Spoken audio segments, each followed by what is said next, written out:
Good morning, good afternoon, good evening, good night, and welcome to the Boombar. My name is Shola Rogers. Good morning. Happy last day of the month.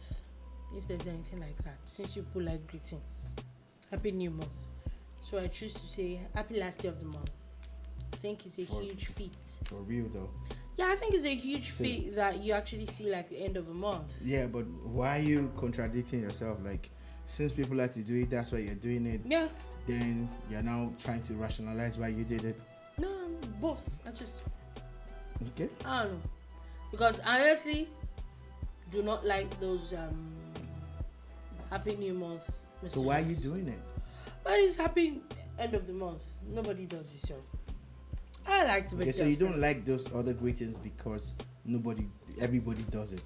Yeah. Wow. Actually. What a revelation. Yep.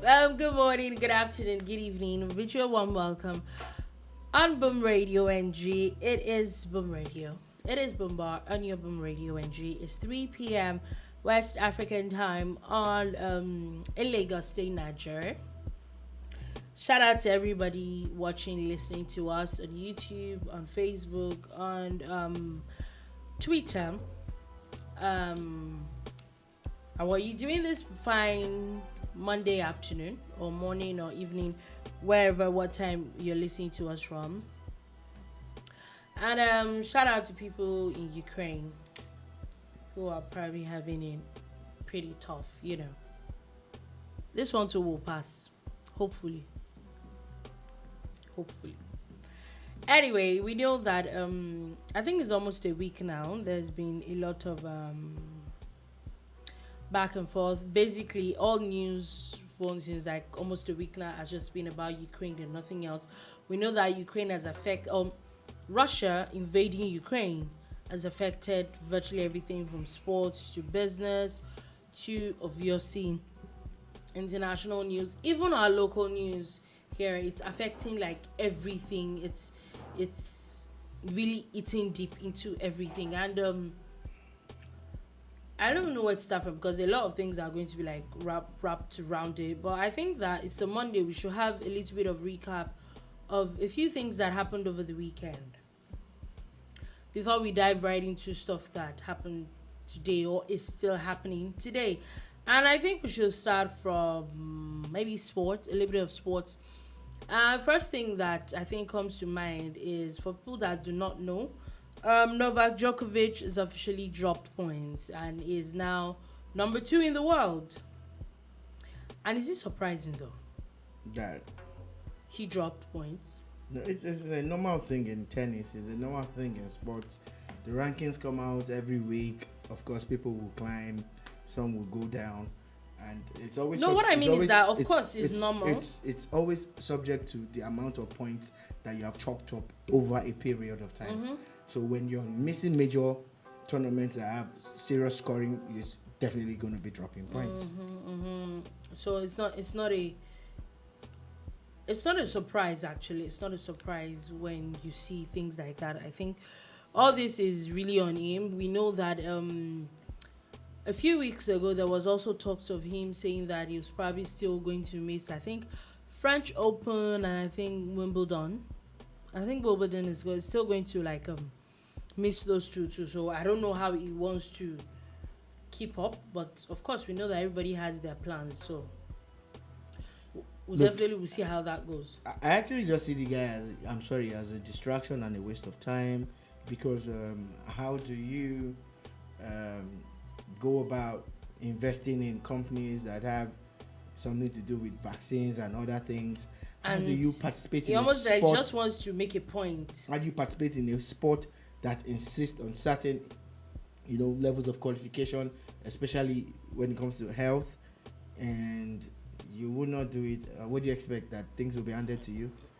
He's world number 1. Maybe he thought so. He's not world number 1 anymore. Yeah, he's not. So I don't know what he was thinking, but whatever it is, good luck to him in all his endeavors. The world will continue to move on. That's one thing that's very very true. Definitely. Still talking about sports. Over the weekend, There was a lot of football. There was a lot of surprises. A whole lot of surprises, like a whole lot. I think we should start from the the Premier League was very interesting this weekend. Pretty much interesting. Was it yesterday or no? Well, it was 2 days ago. We saw Chelsea Liverpool, the League Cup final. That was Carabao Cup. That was I'm yesterday. guessing so. Yeah, yesterday we saw how there were a game ended after 120 minutes without a goal, and then it was an array of goals when the penalties came in. Yeah, for me that was a classic football final, the way a final should be, the way things should happen. You know, Chelsea played, Liverpool played, they all played very well. Chelsea came up with a strong team. Liverpool did the same, although some regular players were dropped and everything. And it came down to the lottery of penalties. Chelsea gambled by bringing in a goalkeeper, who they felt was going to do better than the goalkeeper that spent 120 minutes on the field. He ended up maybe they felt he was tired already. 120 minutes is a lot. No, you don't remove a goalkeeper because he's tired for penalties. That's never happened in football. You do that because you think the guy on the bench is better than the guy at penalties. Enyiba of Aba, a Nigerian team, did that and won the Champions League in Africa. Whenever it was time, they would remove Enyama and bring in Dele Ayenuba. And Dele would end up saving 1 or 2 penalties. And that's what they did. That was their winning formula whenever they had to play penalties. A lot of clubs actually do it when it comes to that. And that's what Chelsea did with Tuchel bringing in it looks like Kepa it didn't work. Arrizabalaga and taking out the African champion Mendy. Of course, we all know how that played out for them. The guy they brought in to save the day ended up, kicking the ball into the skies. And the last time I checked, I heard that the ball is somewhere. Seriously, you're going to still do that. You're going to do that around the Eastern Hemisphere. I heard it's making its way across the globe. Wow! And the ball hasn't landed. You're doing that. What am I doing? I'm speaking. You're doing that. I'm speaking my truth. Wow. And there's a notion that I want to that I see that happens a lot. People make a huge deal when your team gets to a final, and I see it with Carabao Cup. I think I see it with Community Shield. I see it with like a few other cups that is probably not like Premier League or the Champions League or something. And then by the time they lose, you now start hearing things like it's not even that much of a big deal anyway. I'm like, oh wow. Oh well, it's expected. Oh wow, you really did think it was a big deal when you got the finals.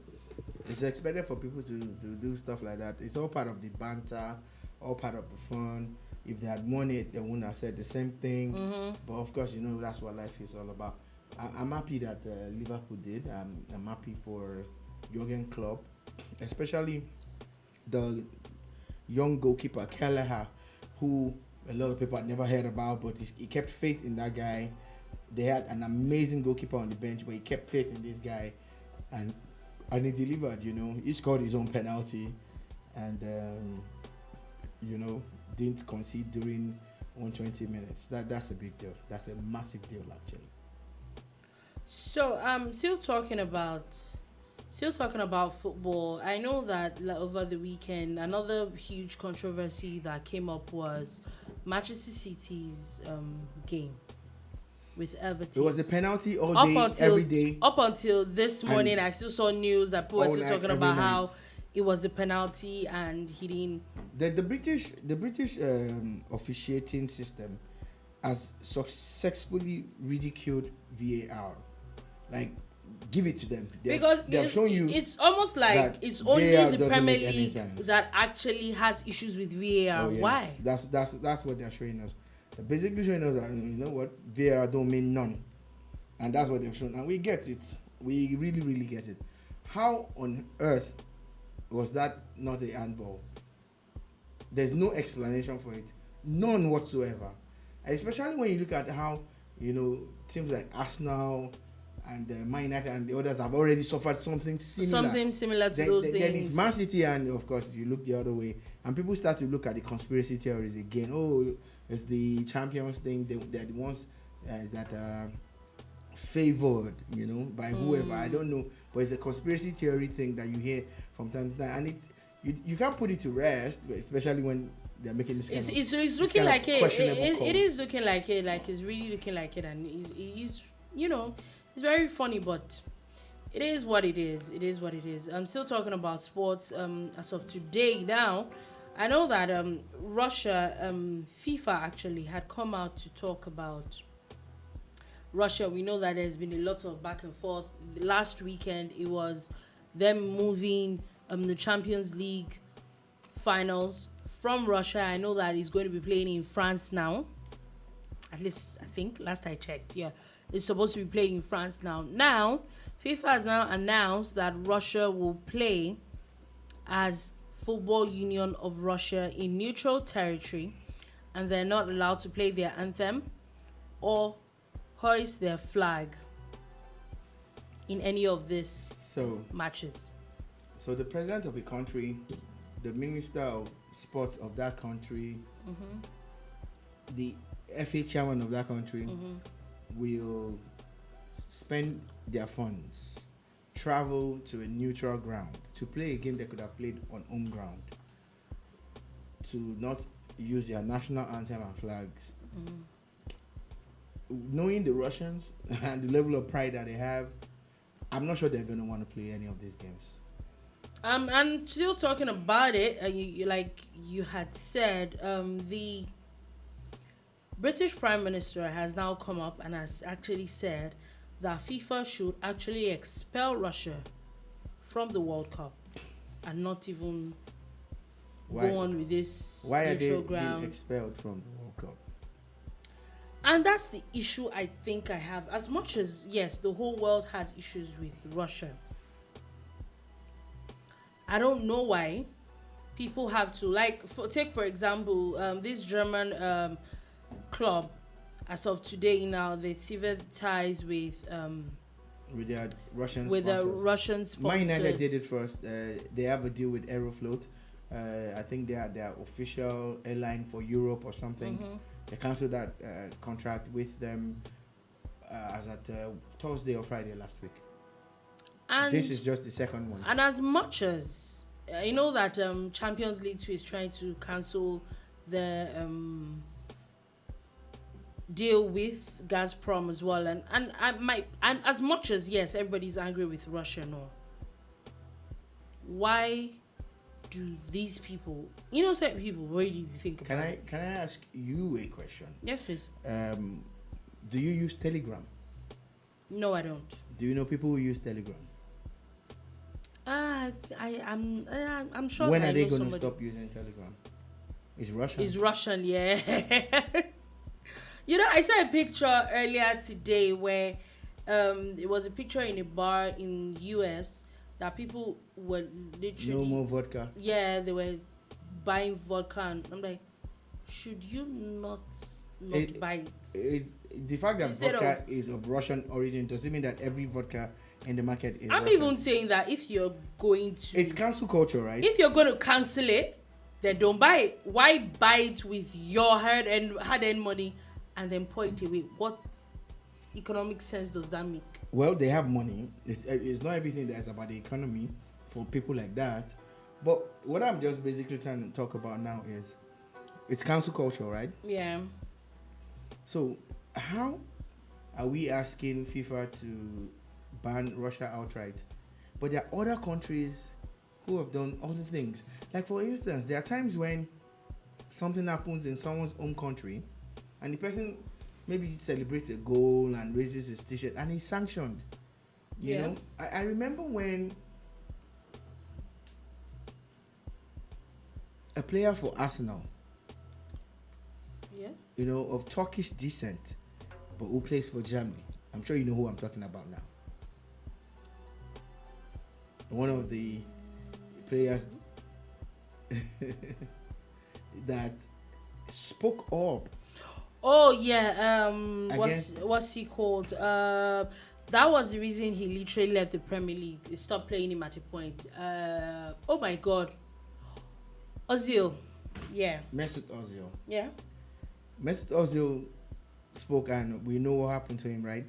Then at times, FIFA will say, "Oh, don't bring politics into sports." There's a lot of things happening in Palestine and other countries now.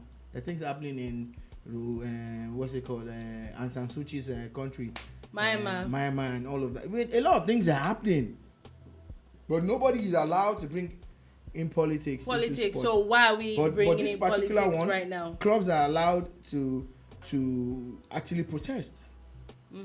Now, don't get me wrong. I'm not saying it's right. Let's have a level playing field. Yeah, I'm not saying it's right what Russia is doing in Ukraine, but how come at some point you're saying they can mix politics with sports, but in the case of Russia you can mix politics with sports? It is okay. I don't know. I pray for world peace. I pray that we all find, peace across the globe. I pray that oppressors fail in their bid to oppress the weak. But again, in a world that there's no equality, in a world that there's no balance, these things are always I think it's just on a whim, on someone's feeling. Oh, we don't want this. This is people. what that is going to happen at this point in time. Yeah, exactly. I get what you're saying. And talking about Ukraine president has now said about 4,500 Russian soldiers have been killed. I don't know about that. I would like to look into that. The reason why I would like to do that is that, one, this is the era of fake news and social media.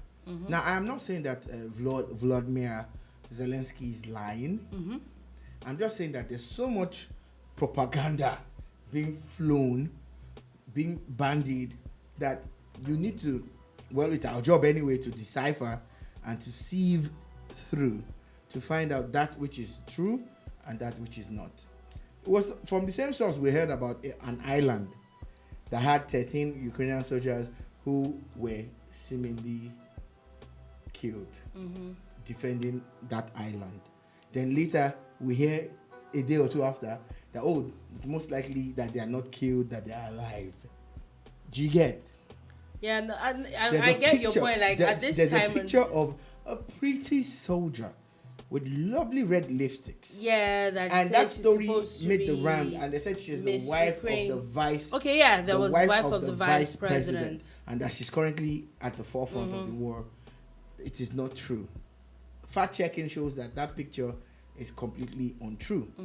Another popular media house showed planes flying in the cities, across the city skies, and said these were planes attacking a city. And those pictures are actually from a military event where those planes were flying and all of that, in a ceremonial way. I'm saying that at this point I am in now, let's just be coming down. Every single piece of news that I get, I'm going to take with a pinch of salt. I'm still talking about Ukraine. We know that prices of a lot of things are being going off. As of today, as much as a lot of things are rising in the economies and all that, for Russia, their currency is dropping so bad. As of today now, the Russian ruble is less than 1 cent as of today. And it is coming from all the sanctions left and right, from the UN, from the EU, from a lot of these countries. I'm not going to claim to be an expert, but carry on.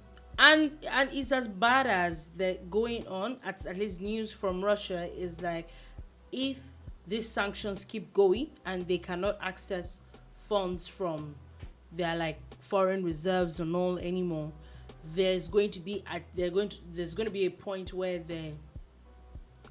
I'm looking for lack of a better word, seize about 60 trillion rubles that are saved in banks, like Russian Russians' monies in banks. Once again, I like to say that I strongly um, believe that Russia should not move on a sovereign state like Ukraine or any state. It is a violation of that country's rights. But the Chinese have a way around this currency thing. They don't trade their currency at all. Yeah. Nobody. What's the value of the Chinese currency? So even when they're at conflict or at war or whatever, this can't happen to them. It won't happen to them. There's nothing you want to do. Well, I stand to be corrected. Or I like education, but the little I know is that can't remember the last time anybody said they were going to fix a rate for the Chinese currency, right? So I'm surprised that Russia is in this bind. However, all our sanctions and stuff that Russia is witnessing is as a result of Russia's aggression towards Ukraine. And there seems to be like this measured response to Russia's aggression. I'm hoping that would in itself deter any other superpower trying to think about it.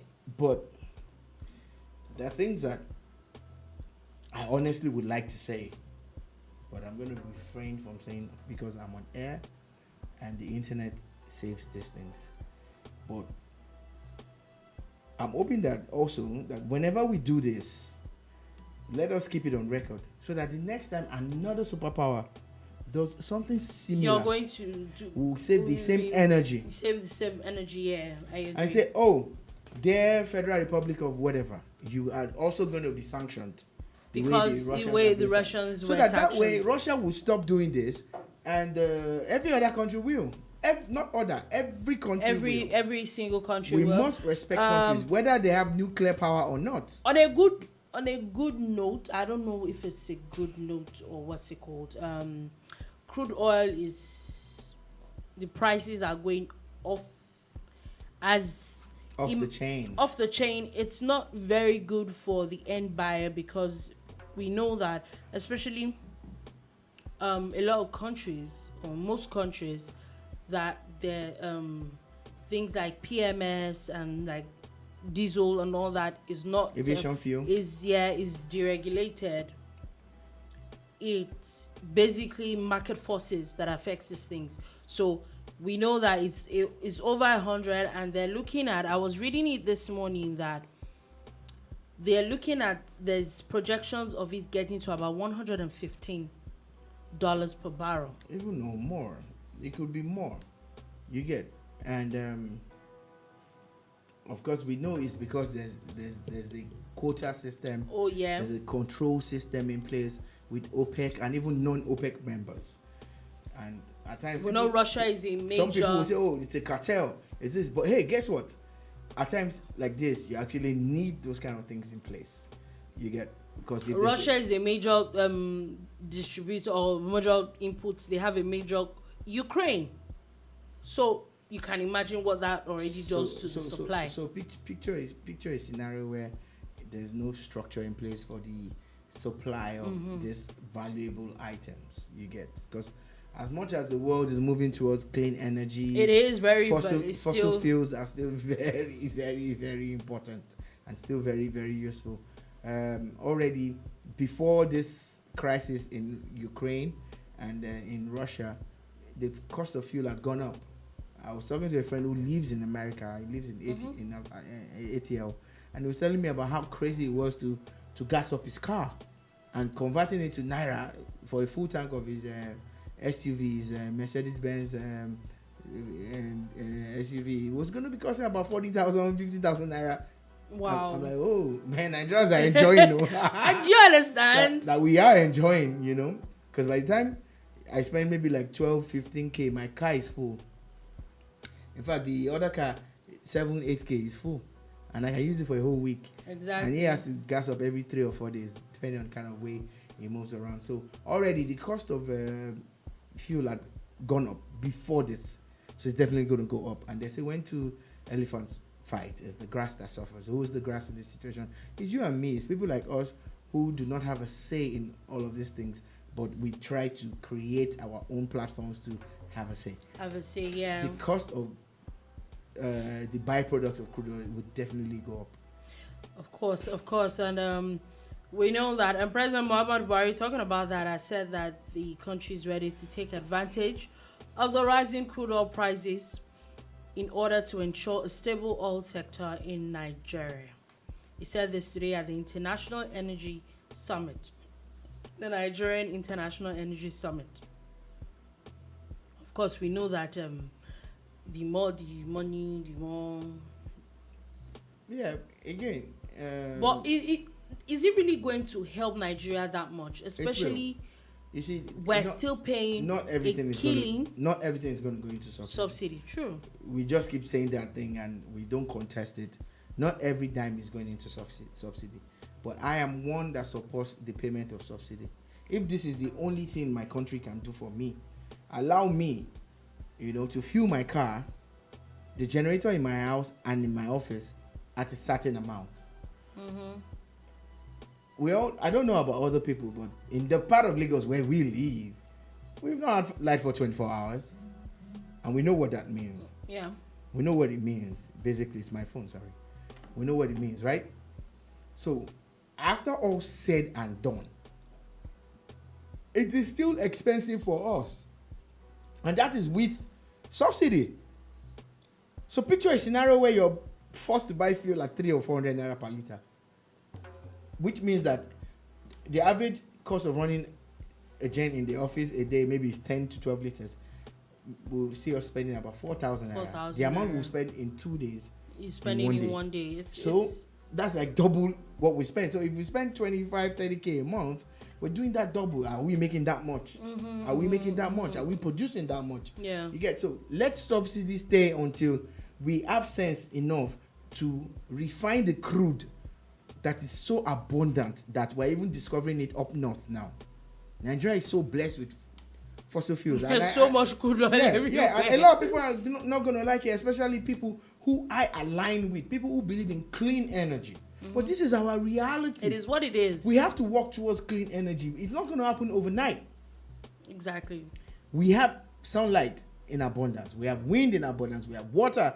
So hydro energy, wind energy, and solar energy is clean energy. But at the moment, let's make do with what we have. We need to use what we have to get what we want, which is also to grow that side of the business. Okay. So still talking about President Muhammad Buhari. I know that we're supposed to talk about this on Friday, that we did not come to the bar, and I know, and a lot of people are still talking about it, and it was him signing the Electoral Act. I know last week, from beginning of the week, everybody was going off about it. There was a lot of back and forth. Was he going to sign? Was he not going to sign?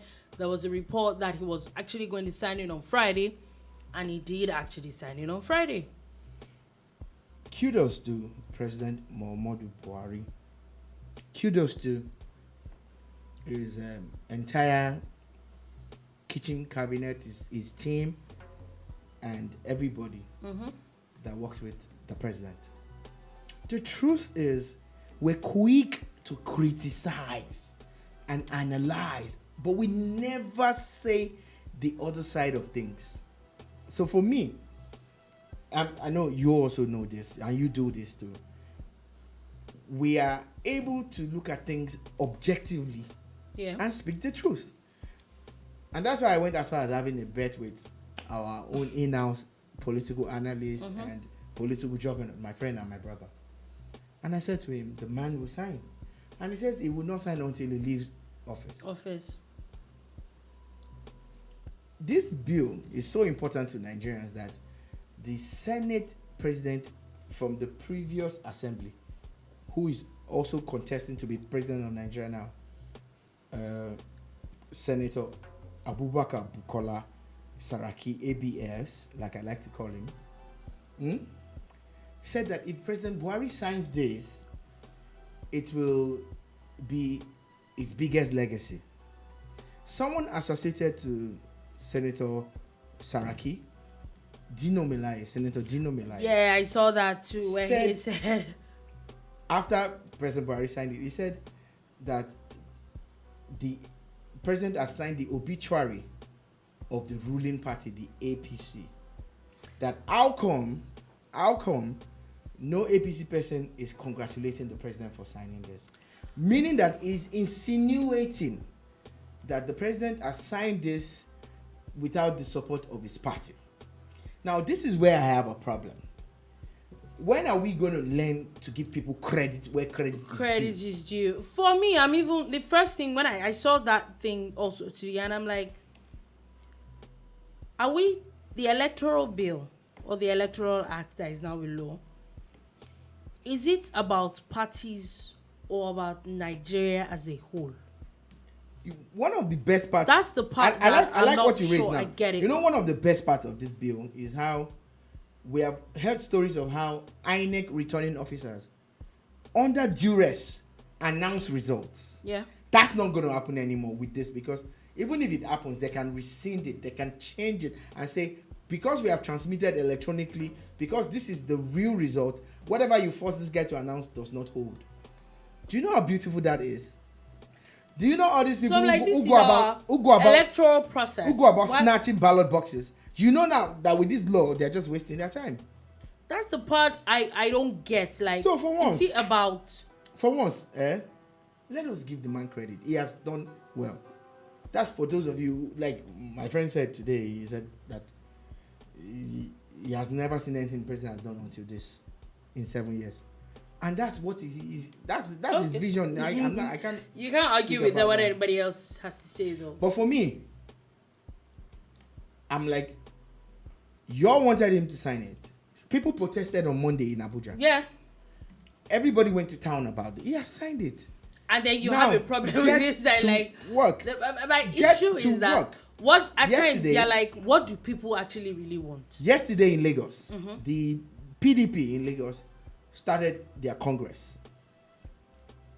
They have a new PDP chairman now. Yeah. So they started the congress at GRA Ikeja, just beside Archbishop Vining Memorial Church. And they had delegates from 20 local governments. They stuck to the 20 local government structure because the PDP does not recognize the 57 that Lagos has done. LCDAs. Because legally, the Nigerian government does not recognize it. So it is 20 local governments. But Lagos says 20 local governments, 37 LCDAs. That's what they're doing. So they have delegates from all over, from Alimosho to Badagry and all of that. Yeah.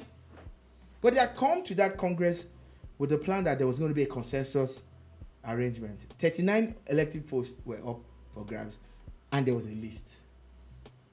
But when they got to the floor of the congress, there were two lists.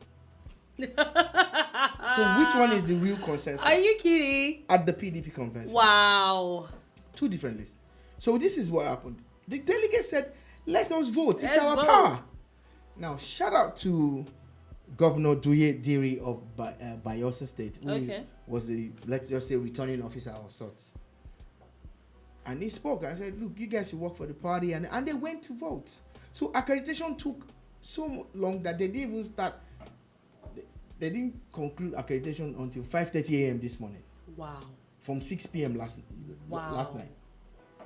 So voting started after that, collation and everything, and the result is out. You know, a former commissioner, Lagos State Commissioner Philip Ivozi, is now the chairman of the party. Lagos State. To me, that's democracy at work, because regardless of everything they came with, eventually it went to vote. It was voting. It was voting at the end. Do you get? The day. Yeah. So are you not going to give PDP kudos for this? Give them kudos because they actually went through the process. And this is the way it should be.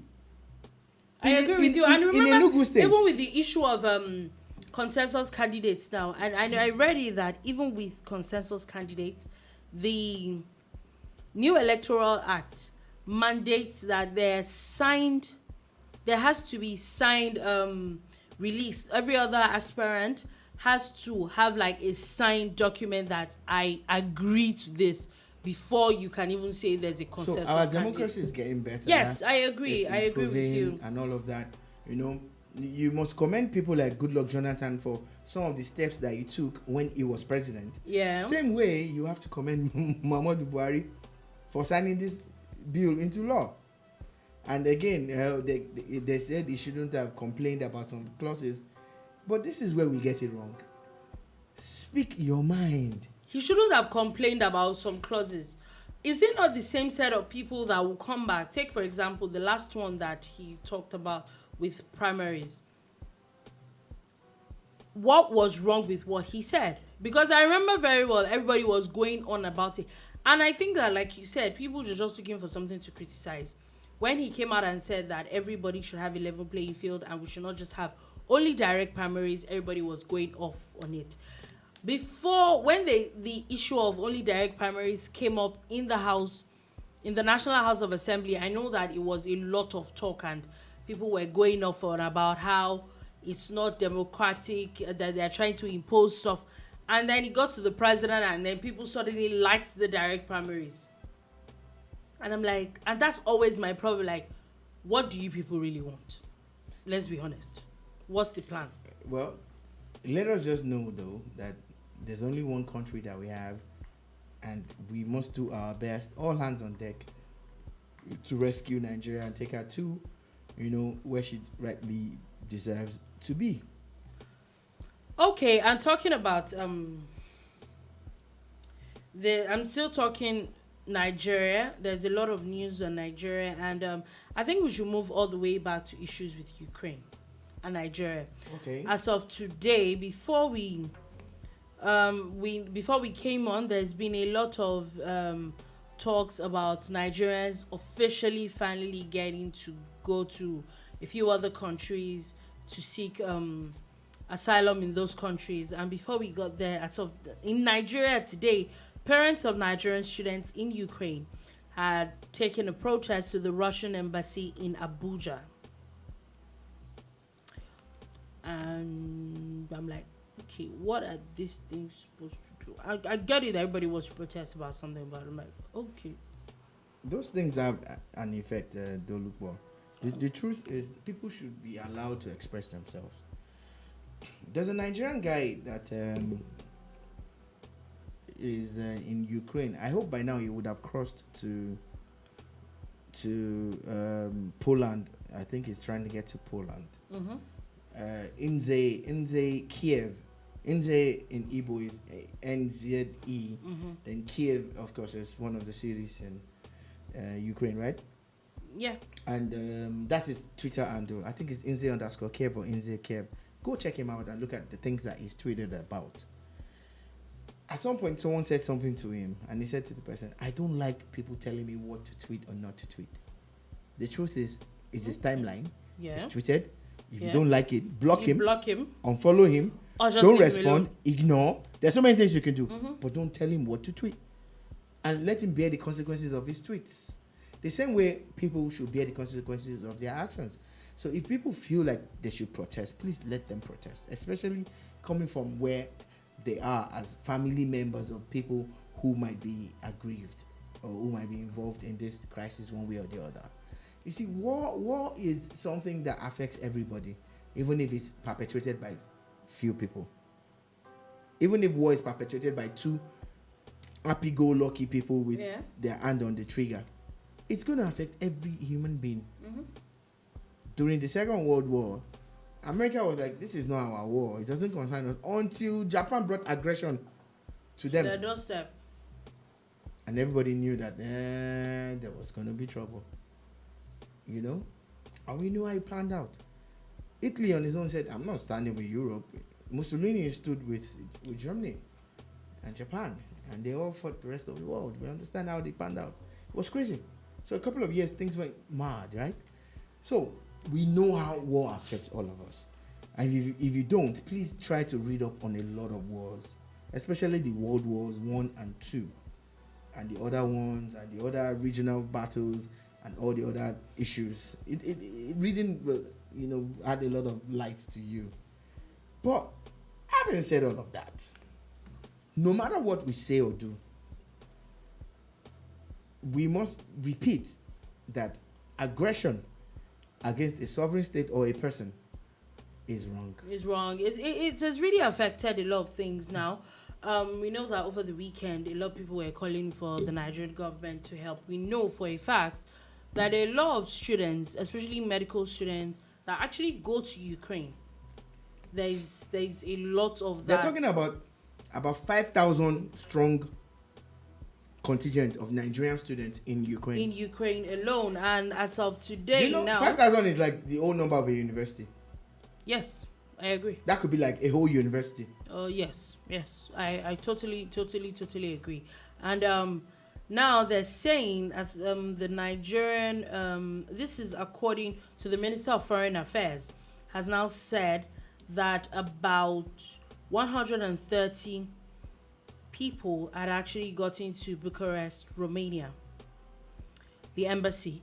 That about 74 others are also at Budapest in Hungary, and also about 52 Nigerians are in Poland. Yeah. As of now, I think that is great news. Yes. So my own fear and my pain is how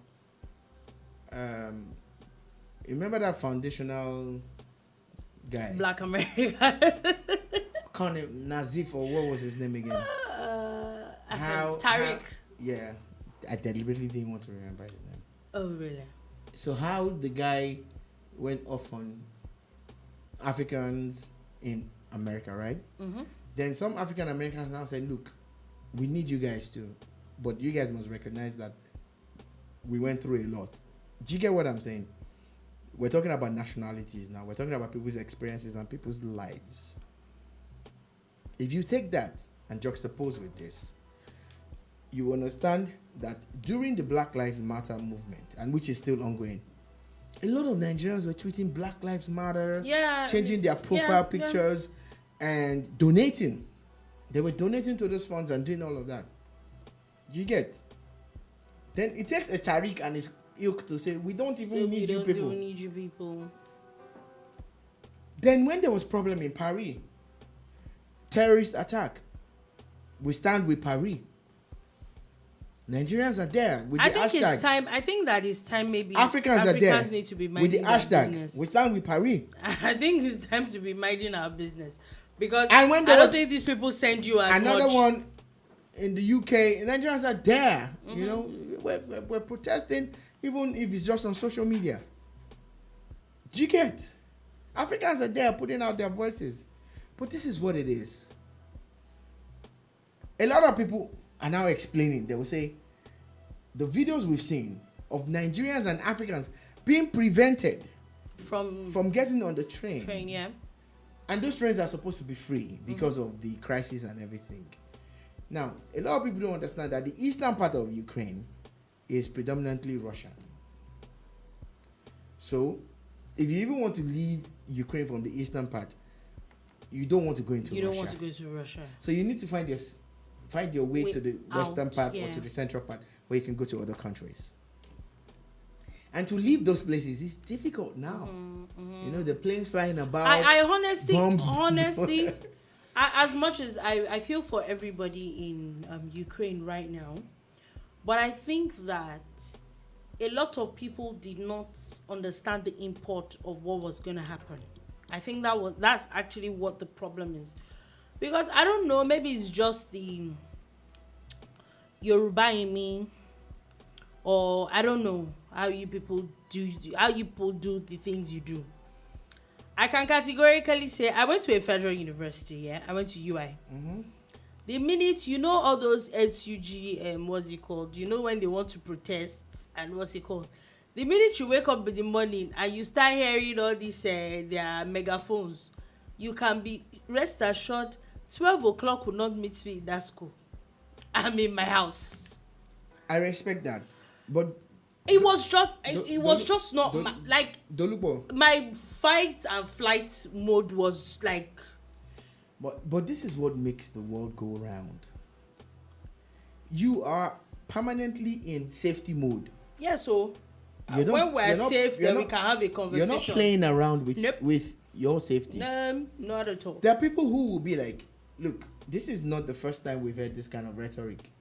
I'm not going anywhere. Okay. I have to stay in school. I have to stay at work. We understand that. And that's why we need to commiserate and understand also, like, say, we get what you're going through. A lot of people did not expect that Vladimir Putin will go that far. Putin. I agree, but I also feel that people did not take it as serious. We need to move away from that. That has happened. That was last week. The scenario now is that a lot of people are putting out videos saying they're trying to leave Ukraine. Ukraine is at war, more or less, with Russia, or Russia is at war with Ukraine. It's all rhetorics at this point. It's all semantics. And it's real also. So people want to leave. And a couple of Africans and majorly Nigerians are saying they were being prevented from crossing. They're being prevented. It's as bad as I know that some a lot of government people officials, who claim to know, people who claim to have worked in immigration in America and other parts, on social media are saying, look, they're going to prioritize their people. Oh yeah, and when you think about it, I'm not sure you will fault it too much. Well, okay, so if we're going to say we won't fault it, usually at war they always say women and children. Women and children first. You want to evac, you go women and children first. Women and children should not be delineated along the line of race. Yeah. But that's what these people claim they are going through. We've seen the videos, they're out there. I think it's sad. Then they're saying after women and children, they're going to take men who are of light skin or white skin before the Africans can go, the dark skinned people. And we always come to one conclusion. Africa needs to wake up. Wake up so that people do not have to. But the truth is, not just no matter the how leaders, big or no matter how... We keep talking about our leaders. We know most of our leaders are messed up. But education, majorly, should not be left to African leaders. It's not that it's not as if I'm trying to talk about utopia or something that is so impossible to do. But the private sector also, how affordable are the schools? Yeah. And they're going to tell you, oh, it's because of policies and stuff. But we know it's not. It's majorly about business. You're trying business. You're trying to make a buck or two. Exactly. So, if and only if African leaders that develop their countries. The truth is, to the point where, listen, why are we still sending people to school in those kind of places? Look, homegrown doctors are excelling, they're doing... Yes, for me, why I agree that we need to grow a lot of schools, like everything basically, like Africa needs to wake up and all that. But we also know that no matter how good a country is, take the world powers for example, there are also Americans that live elsewhere.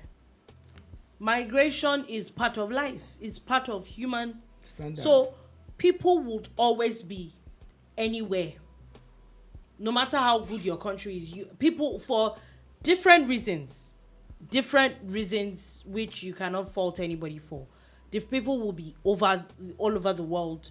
It's not just even a human thing, it's a living thing kind of thing. Even birds, even regular animals migrate. It's a thing. So as much as, yes, maybe what I would say is that maybe people will not migrate as much, so they will not have a lot of things to do. Shout out, but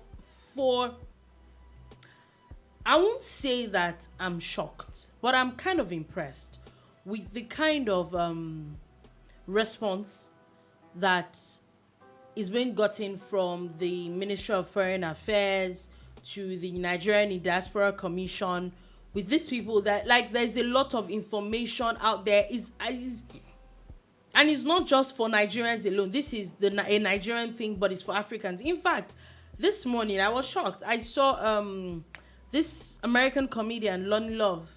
She was posting on her stories tweets of Abike Dabiri and Geoffrey Onyema, like just putting it out there for people, for Africans too. And I'm like, okay, and I've seen like a whole lot of people put these things out, and with numbers that we're seeing, it looks like it's actually working. I saw someone had tweeted that her sister and about 40 other students were trying to cross for like 2 days after walking for almost a day to the border, and they couldn't get in, and then they finally got across to Nigerians in, I think, Poland, that where the embassy people that were at the border, and they really actually helped them go on the list of people to thank.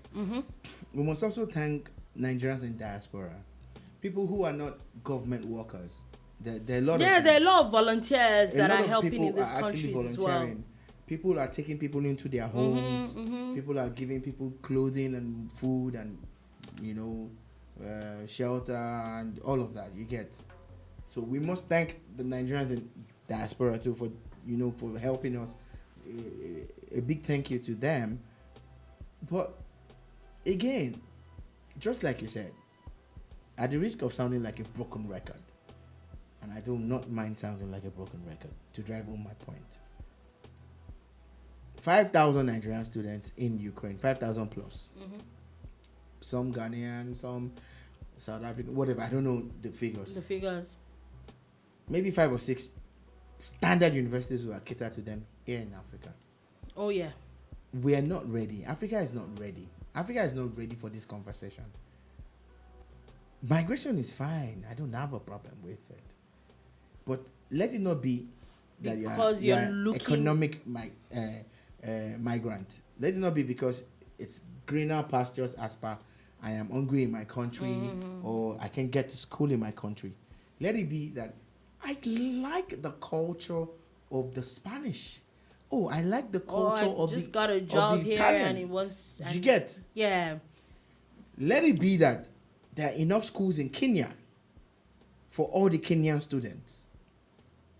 That Nigerian students can say, I want to go to Kenya without any problem. Yeah, and vice versa. It's a very Africa needs to get to that stage. You see, when the Europeans see it, then they see you in their country. Then they understand that you are there by choice. There just because, not because you. And you're paying. You're already paying more anyway. Anyway, exactly. In case people don't understand, Nigerian students in America pay 2 or 3 times more than the American students, if not 4 or 5 times more. You pay more for accommodation. Even the guys in Ukraine were saying it. An accommodation of $50, you're probably going to pay $200. So it's not as if it's cheap. So until the day Africa realizes, all the leaders in Africa, they are sleeping. I saw an array of. Now you're spending money to evacuate and all of that. Yeah. But imagine if you actually spent the money at the right time in the right places doing the right things. So if my child comes and says, Daddy, I want to go to school in Ukraine, I'm going to be like, why? And he's going to be like this. And I said, go ahead. And I will pay. Do you get what I'm saying? Then it will not be 5,000, except there are 5,000 kids who still feel that they don't want to school. But it's not. It's a matter of choice. Because let it be choice. Yeah, it's a very sad one, but it is what it is. We hope that everybody gets out of that situation fast enough. And talking about students, we know that students are today protesting all over the country. There's protests in Abuja, there's protests in Plateau State. There are a few places where the Nigerian Association of Nigerian Students are protesting against the lingering strike between the Academic Staff Union of Universities and the federal government. I know that also there was news that there's the ASU and the federal government are supposed to continue talks today. We don't know when that meeting is going to start. I have not seen any news about it starting yet. We will keep tabs on this ASU matter. I have strong feelings about ASU now. Stronger than I ever had. Show me a generation of Nigerians who have gone to tertiary institutions in the last 30 to 40 years that have not been affected by ASU strikes. ASU will say they are fighting for all of us. Yeah, right. But at times you start to wonder, are you really fighting for the students and the schools? How come a block of people, lecturers, who are employed by schools, that are funded by government, are fighting government to this point? I don't understand. There are things that we need a little bit of education. We need education on that. And that's what ASU people do anyway, educate people. So Okay. anybody willing to take us up on this offer? We definitely would be happy about that. And quickly, the court has officially denied the bail application of suspended Deputy Commissioner of Police Abba Kyari. Yeah, that happened today. Federal High Court has said that he's not going to get bail. Not to get. And I know you bail. talked about it last week, that someone like this and with a lot of the kind of allegations against him is definitely a huge flight risk. He is a flight risk, and apart from him being a flight risk, now people are saying that, I think there's a group Uriwa or something, one of these groups, they're talking about how he also needs to be paraded. You get, like, really and truly, you remember how someone gets arrested by the police, you see at least the last I checked, it's only in Lagos that those things are not allowed anymore. So it might not be a bad idea. I get it, because please. but the question is Abba Kyari being shielded? Is for being me, shielded? the idea of parading suspects protected? in the first place, I've never been a party to it. But it's still happening. If it happens with every other person, by all means. All right. We know that these things are, but we'll see. And before we go, the NDLEA is in the news again. Well, for me, before you talk your NDLEA, because I know we're really out of time, my own pattern shots before NDLEA is to all the youths and the vigilantes of Ubiaja. Ubiaja. Yeah, shout out to those people who saw that a robbery had taken place in Uromi. Mm-hmm. A 4-hour robbery affecting 5 different commercial banks. We saw how they were cutting out funds in sacks, and all the stolen monies. And the youth of that town, the next town, Ubiaja, they were not going to allow them go. Covered all the major exits. And even the riverside. They knew that was one of the options, and they actually stopped them from getting on the boats, retrieved all the money, and gave it back to the government, and dealt with this miscreant. How was a group of criminals allowed to operate for 4 hours and raiding from bank to bank and killing innocent people? There are pictures, confirmed pictures of at least Dolupo, 4 innocent people. A girl who was on her way to God knows where, she was well dressed, shot down. 2 people in school uniforms and all of that, shot down, that's where gunned down in their prime. The question Shout out comes to from the youths how of is it Ubiaja. that? Are you saying that there is no police station in that area? If it's not like that, because see, these things are what they are. But anyway, so once again, shout out to these people. Yeah. Definitely shout out to these people, as the NDLEA, the Nigeria Drug Law Enforcement Agency, has seized about 649,300 capsules of tramadol, 809,850 euros in cash. Also, this is a lot of money. Also, there was another about 69,850 euros in cash. How do people carry this kind of money? I'm lost. Like, when you see these things, I'm like, what were you thinking? The question is, where did they get the money from? Ill-gotten wealth. And all this money came from Pakistan, Austria, Italy. I think NDLA is doing some fantastic work. Shout out to them. We hope that you continue to do it and you get better at it. And that's all. We know over the weekend there was a lot of Lagos Island, Petty, and Ojuno, places that are notorious for gangsterism and drug peddling and everything. And they went into the eye of the storm. Yes, there are allegations of some actions being ultra-biased. We will look into that. But the truth is, they actually, for the first time, went to raid those places that looked like they were impossible to be raided. Should be raided, We must really speak against evil If you really want crime to stop, you really want drug peddling to stop, you cannot complain about what the NDLEA is doing. Yeah, you cannot. It's really, it's not about the people on the road. There's something you else. are involved. There's something else to it. There's something else to it. And on that note, that is all we have to take today on the Boombar. Thank you for listening. Thank you for watching. We'll definitely be back again tomorrow with another wonderful edition of the bar. Please be safe. Peace.